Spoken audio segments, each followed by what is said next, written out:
Amazing what the people are doing here. Really great.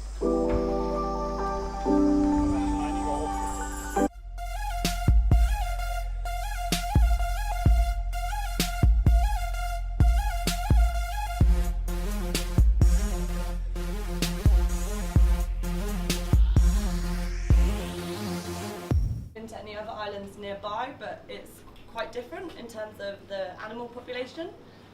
So we have, she basically went back to Norway, so she was from Norway. She went back home to Norway, she sold her house, she sold anything of monetary value and came back here and started up a cooking school. So I don't know if you guys have been to Time for Line, but that is basically the business, I guess, that Junie started 14 years back. And then she used the profits that she made from that to then buy this land. So all of this land here was purchased due to this place. So if you guys have time to go here, it's a really fun evening. And yeah, it's just a really cool experience as well. So I'll give you guys one of these at the end if you're interested.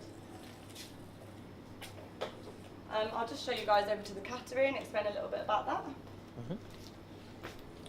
Give me cooking was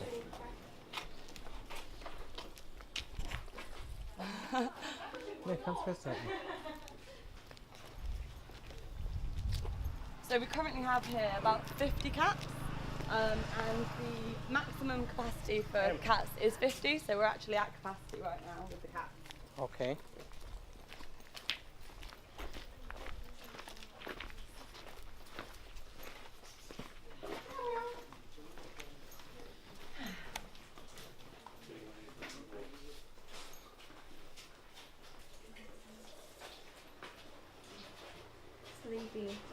Sleepy cats everywhere. It's the heat, I'm sure, it makes them so tired. So yeah, we have about 50 cats in here at the minute. They tend to sleep 2 per basket, and they don't really fight that much. And the reason that they don't fight is when we integrate them into this cattery, we put them in a box like this. So we'll have the cat in here when it's new, and we'll close it down like that, and then the other cats can kind of smell the other cat out and get used to the scent. So it's a good way to integrate them, and it also means no fighting, which is good because my bedroom is just right there, so that's my room, and I don't really hear any cats arguing in the night, which is always good. Obviously with 50 cats, it's hard at feeding time or to get them in. So can any of you guess how we get them in at night time? With food. We bribe them with food. So at 5 o'clock we'll have a volunteer bring out the food, and the cats are all sort of piled around over that area. So it's quite funny to see, and if you guys are around at 5 o'clock tonight, it's quite an interesting thing to come and see. Just show you this cat here. This cat's Thunder. So Thunder actually is blind in one eye, and also has a tumour, so she's quite a sick cat. And you can see she's quite skinny. But she's beautiful and she's got a lovely spirit. And I guess the island and people here are quite lucky that we're here, because we're here to then look after cats like this who otherwise would probably be dead, to be honest. We have plans, big plans, to improve this place. So this is our kitty city. We're currently waiting or hoping to get some funding from Singapore, and that will then help us build this, which will be obviously an improved version of this place. We have cats that escape from here, we don't know how, but every morning we'll wake up and some of the cats will escape. So if you can see, I have no idea where they get out from.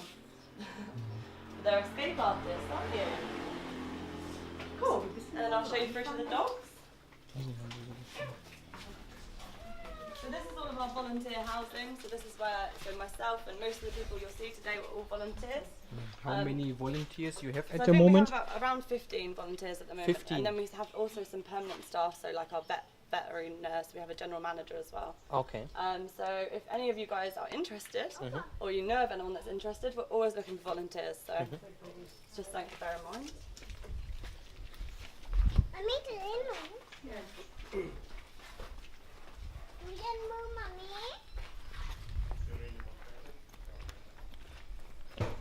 So you hear that if you want to be the volunteer, they also offer you the place here to stay directly here.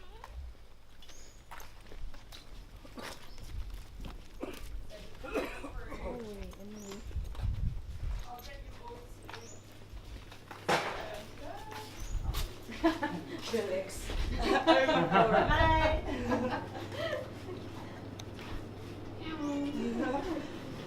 Oh, God, baby. So if you just pile on in.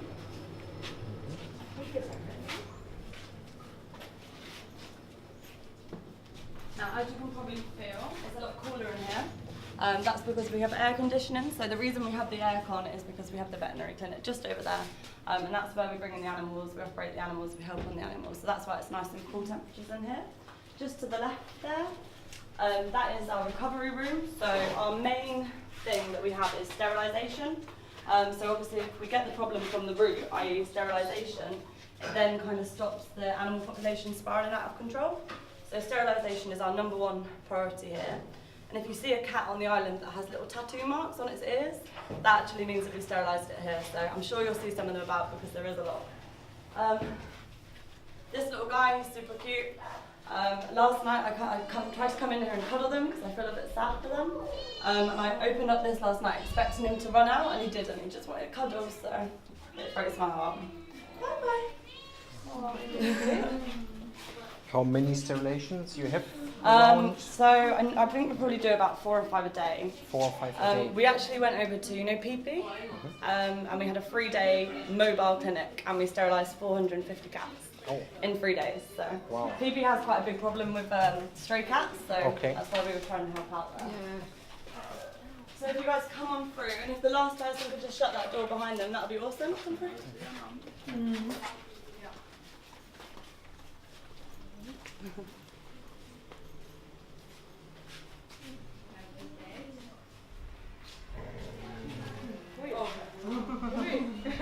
Pumpkin's quite shy, so I'll tell you a little bit about Pumpkin in a minute. So this is, I like to say it's like 50% human, 50% animal over here. So over here is where we prepare all of the animals' food, and over there it's all of us. So this is all of the staff bits and bobs, and this is the animal stuff. And as you can see, there's lots of signage, lots of posters everywhere. That is because our volunteers, they tend to stay for about a month, that's the average. So it's obviously good to keep a track of everything. So for people that are new, there's literally information everywhere. So you'll see a lot of these signs all over the place. I'll tell you a little bit about Pumpkin, just because he's here now. So Pumpkin, he actually came in when he was a puppy. You could hold him in his hand when he came in, so he was really, really small. He actually went out, so I don't know if any of you guys have done it or if you're interested, but we do dog walks. So when you're finished, I know you guys are going to take out a dog, aren't you? So people can walk our dogs. Unfortunately, we had a tourist that day that managed to lose Pumpkin, or Pumpkin, I guess, managed to lose himself. And when he came back, he was a really anxious dog, so a little bit more shy. When you make friends with Pumpkin, he's literally your best friend forever. So you'll see his tail wag when you go over to him. He's a really, really sweet dog. And he's actually one of the dogs that we have available for adoption. So we're really keen to find him his forever home. Following through this way. Hey, baby. Hey.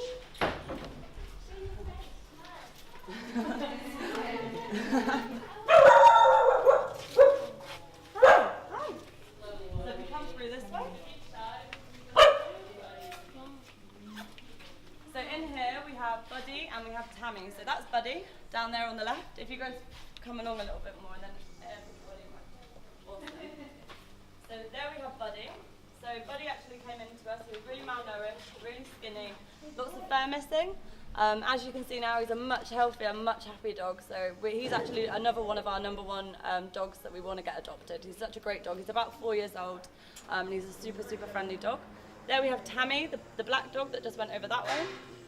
So Tammy, it's a bit of a sad story. So Tammy doesn't like cats. So if she sees a cat, she'll chase the cat. She does not like cats. And one day she chased the wrong cat, and the owner of the cat actually put a knife through her paws. So we found Tammy. She was not able to walk, and she had a knife basically stuck through her front paws. So it's a sad story. And Tammy's also up for adoption. We have a long-term volunteer here who's fallen in love with her and has said that she'll pay 50% of the adoption costs. So that's obviously awesome.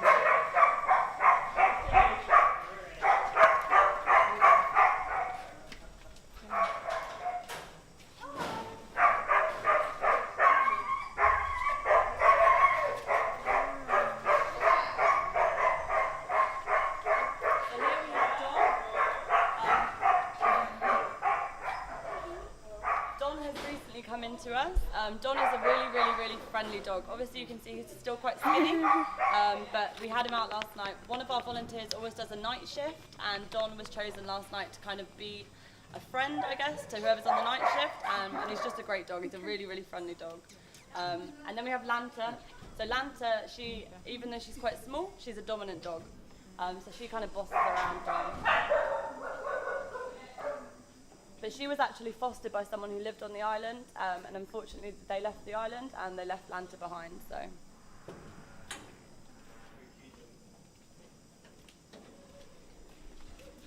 Look at Dawn, his tail.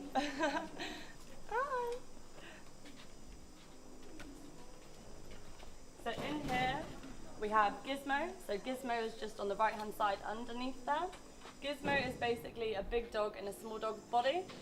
So he definitely has little dog syndrome and likes to bark a lot, but he's just a loving dog and just wants to play.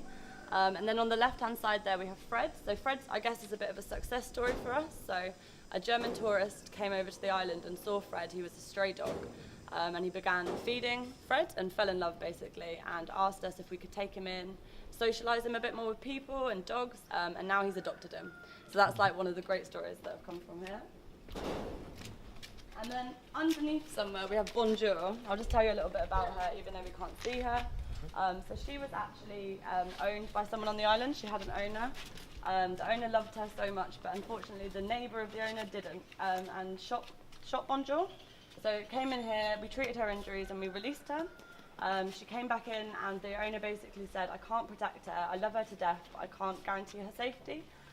The neighbour of the owner had actually cut off the front paws of Bonjour, just because I guess he didn't like dogs. So we have to have, all of the dogs you see here today will be animals that we can't release due to safety reasons, or basically they may die. So all of the animals you see here, we have to be looking after them, and they have basically nowhere else to go. So